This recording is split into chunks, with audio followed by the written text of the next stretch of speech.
Gram आहे बरं का हे वजन काय आलं ग्रॅम मध्ये आलं आता पाण्याचं वजन 1 लिटर मध्ये किती आलं थोडक्यात 0.875 आलं त्याच्यानंतर कोणता क्रमांक आहे डिझेल हे सुद्धा 1 लिटर आहे हे पहा 0.740 याचं वजन कमी भरलं 0.740 740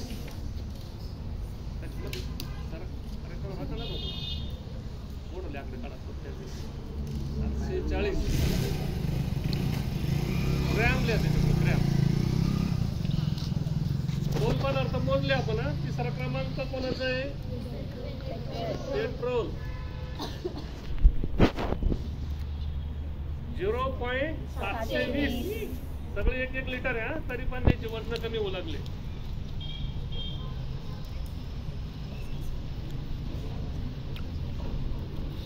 आता गोड तेल आहे 4था क्रमांक 0.850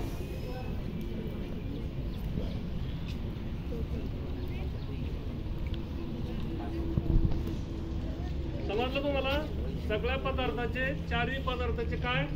रंग कसे आपलं वजन कसे आले मास काय आलं कमी कमी अधिक प्रमाणात आलेलं आहे आता सगळ्यांचं आकारमान सारखं 1 लिटर मध्ये आता 1 लिटर मधून काही क्वांटिटी आपण कमी केलेली आहे ना आपण 1 लिटर लिहू त्याच्या खाली 1 लिटर म्हणजे किती मिली 1000 मिली सर मिलीच्या कॉलम मध्ये हजार सगळं प्रत्येकाच्या पुढे हजार याची गरज नाही आपल्याला जाऊ द्यायचं का ते तुमची शंका मिटली का अरे तुमची शंका मिटली का प्रत्येकाचं वजन काय आहे वेगवेगळं आहे कमी अधिक प्रमाणात आहे की नाही आपला हा काटा देऊन टाकायचा आहे तिकडं आता यानंतर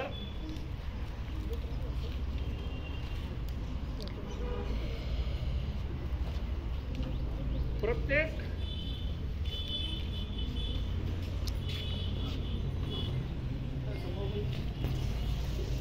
आता आपण वस्तुमान भागिले आकारमान याचा भागाकार केला तर काय भेटतं घनता भेटते वस्तुमान भागिले आकारमान तर 0.740 समोर मारा मला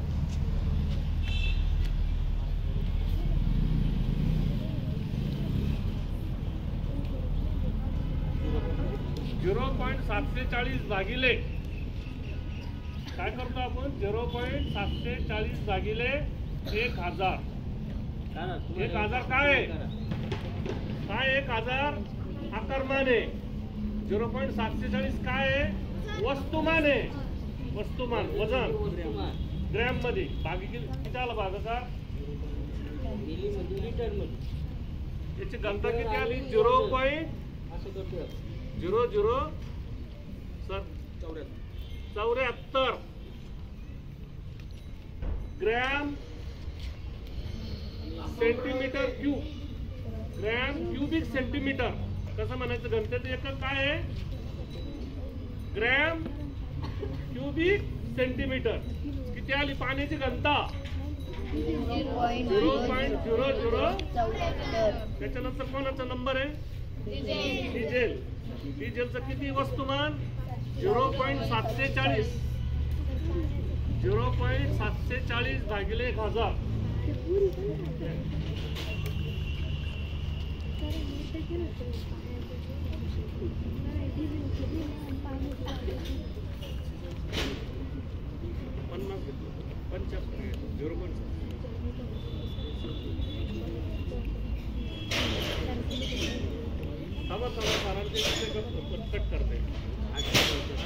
0.875 आहे आपलं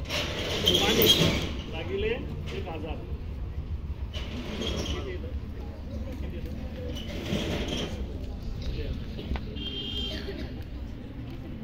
0.00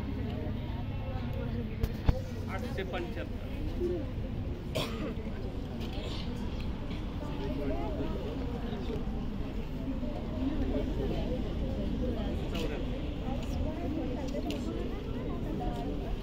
ऐका, लक्षात आलं का? पहिलं जे माप आहे ना डिझेलचं घेतलं गेलं सरांकडनं, तर पाण्याची घनता किती आहे? 0.800 किती रे? 75 ग्रॅम क्युबिक सेंटीमीटर म्हणायचं त्याला. दुसरा कोणता आहे? डिझेलची किती आली? 0.0074 ग्रॅम क्युबिक सेंटीमीटर. तिसरा पदार्थ